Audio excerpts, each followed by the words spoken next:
Good morning. Happy Friday, everybody. Meteorologist Robert Suhr with you here. Meteorologist Kristen Walls has this Black Friday off. She'll be back on Monday. And we are tracking two potential winter storms.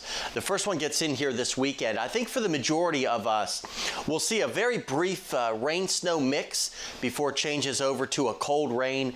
Better chances of seeing that mix or even a little bit of snow hang on longer along and north of the Ohio River before you too will change over to rain.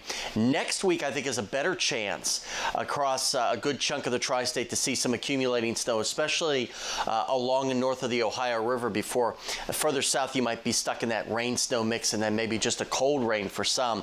A lot of time to work out the details on next week's system, so keep checking back with us for updates. Now that Thanksgiving is over, maybe you want to hang up those holiday lights or decorations. Should be in good shape today.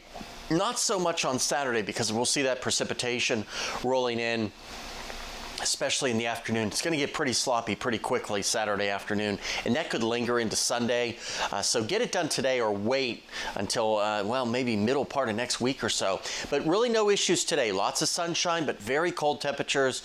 You'll need a thick winter jacket if you're headed out to do some Black Friday shopping, and a good pair of sunglasses out there as well. As you see, later this morning, we're in great shape. A couple of high clouds by this afternoon, but by tonight, we will start to watch some thicker clouds get in here ahead of our storm system that by tomorrow morning will be on the doorstep and should start to spread some precipitation in here in the form of a cold rain, maybe some wet snowflakes mixing in there.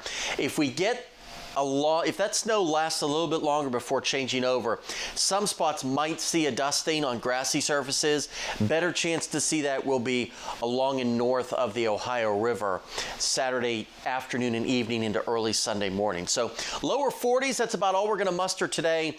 Lots of sunshine, but a cold, cold day. As we'll be about 10 to 15 degrees below normal easily across the tri-state. Mid-20s tonight, a few lower 30s west of the Tennessee River. Then as we look at the extended forecast, we get that brief mix changing to a cold rain Saturday afternoon into Saturday night, ending as a couple of cold showers Sunday morning, and then more snow is possible by Tuesday.